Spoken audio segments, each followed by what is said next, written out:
दोस्तों, भारत इतना बड़ा है कि यहाँ 28 राज्य 9 केंद्र शासित प्रदेश हैं, जबकि पाकिस्तान इतना छोटा है कि यहाँ 4 राज्य और 2 केंद्र शासित प्रदेश हैं।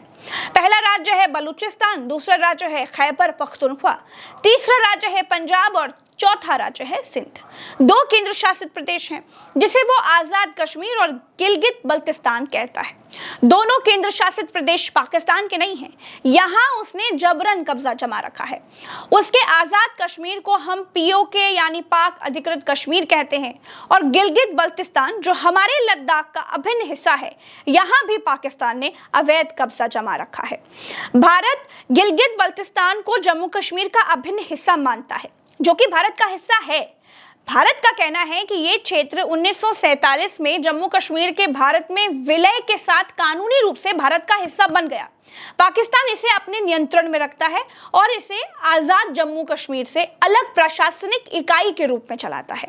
दोस्तों, चीन गिलगित बल्तिस्तान से एक सड़क निकाल रहा है और चीन को पाकिस्तान से सीधा सड़क से जोड़ रहा है।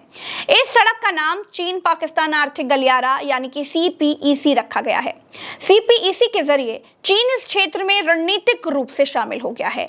भारत ने इसका विरोध किया क्योंकि भारत इसे अपने क्षेत्र में अवैध गतिविधि मानता है।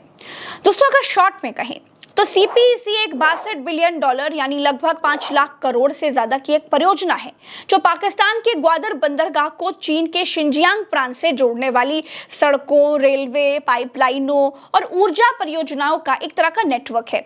यानी चीन के जहाज स्वेज नहर के जरिए यूरोपीय देशों जैसे फ्रांस, इटली, स्पेन, जर्मनी से और खाड़ी देशों से सामान लेकर अरब सागर में दाखिल हो जाएंगे और पाकिस्तान के ग्वादर पोर्ट पर खड़े हो जाएंगे। यहां से ट्रकों के जरिए पाकिस्तान से चीन में एंटर होना आसान हो जाएगा। पाकिस्तान को चीन अपना व्यापारिक अड्डा बना रहा है।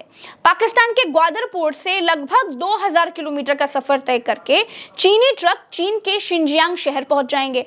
अब चीन को अपने जहाज लेकर हांगकांग की तरफ चीन सागर नहीं जाना पड़ेगा और इसीलिए भारत ने 2019 में जम्मू कश्मीर से अनुच्छेद 370 हटाने के बाद स्पष्ट किया कि गिलगित बल्तिस्तान सहित पूरा जम्मू कश्मीर भारत का हिस्सा है। भारत ने क्षेत्र के नक्शे भी जारी किए जिसमें गिलगित बल्तिस्तान को लद्दाख केंद्र शासित प्रदेश के हिस्से के रूप में दिखाया गया।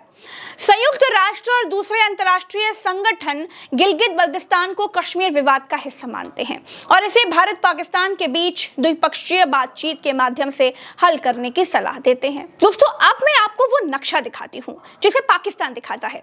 ये पाकिस्तान का सिंध प्रांत है और जो दूसरा राज्य है ये बलूचिस्तान है। इसी के नीचे गादर पोर्ट है। बलूचिस्तान के ऊपर ये पंजाब प्रांत है। चौथा राज्य खैबर पख्तूनख्वा है। ऊपर गिलगित के इस हिस्से को पाकिस्तान अपने मैप में दिखाता है और हम अपने मैप में। इसी गिलगित बल्तिस्तान से होकर चीन वाली सड़क यानी CPEC गुजर रही है। नीचे इस तरह की जो पतली पट्टी को पाकिस्तान अपना आजाद कश्मीर कहता है। ऊपर की तरफ जो हमारे भारत देश के नक्शे में हमारे मस्तक के रूप में दिखाई देता है, उसे चीन अपने शिगजान प्रांत में दिखाता है। चीन और पाकिस्तान नक्शे को कुछ इस तरह दिखाते हैं और हमारे देश का नक्शा जो असली है वो ये है। तो जब हम पीओके को पाकिस्तान के कब्जे से आजाद कराएंगे तो गिलगित बल्तिस्तान से भी पाकिस्तानी हुकूमत को उखाड़ फेंकना पड़ेगा। सिर्फ पीओके पर कब्जा करने से काम नहीं चलेगा, साथ में गिलगित बल्तिस्तान पर भी कब्जा करना होगा जो लद्दाख का अभिन्न अंग है। यही जम्मू कश्मीर का विवाद है। जम्मू कश्मीर का विवाद सुलझाना हो तो पूरा विवाद एक बार खत्म करना ही होगा। चीन की नानी यहाँ इसीलिए मर रही है क्योंकि भारत ने अगर पाकिस्तान के ऊपर अटैक किया तो चीन का CPEC पर लगाया गया पैसा जो है वो डूब जाएगा। चीन जानता है कि अगर भारत पीओके छीनेगा तो गिलगित बल्तिस्तान जरूर छीनेगा और उसकी सड़क भी उससे छिन जाएगी। इसीलिए चीन पाकिस्तान को अपना दामाद बता रहा है और कह रहा है कि चीन हमारा हर सुख दुख का साथी है। युद्ध भारत और पाकिस्तान दोनों के लिए ठीक नहीं है। हम पाकिस्तान की मदद करेंगे। दोस्तों, चीन का पाकिस्तान से ये हित जुड़ा हुआ है।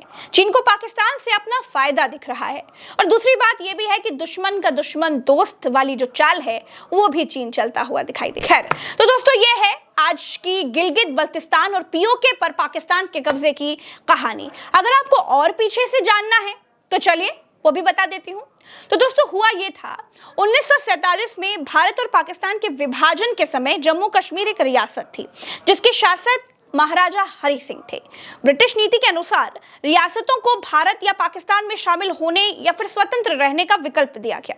महाराजा हरि सिंह ने शुरू में तो स्वतंत्र रहने का फैसला किया।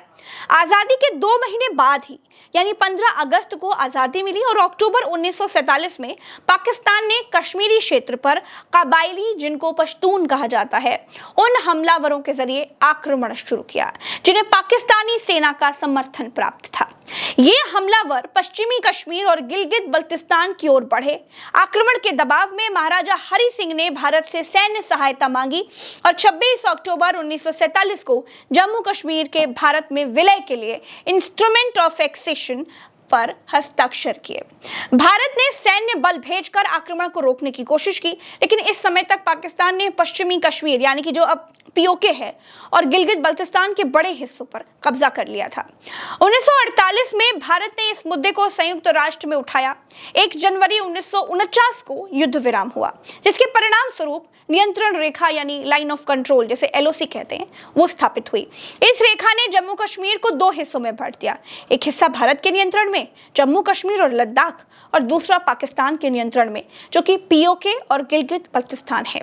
तो ये थी पूरी कहानी। दोस्तों, भारत अब नई कहानी लिखने के लिए तैयार है।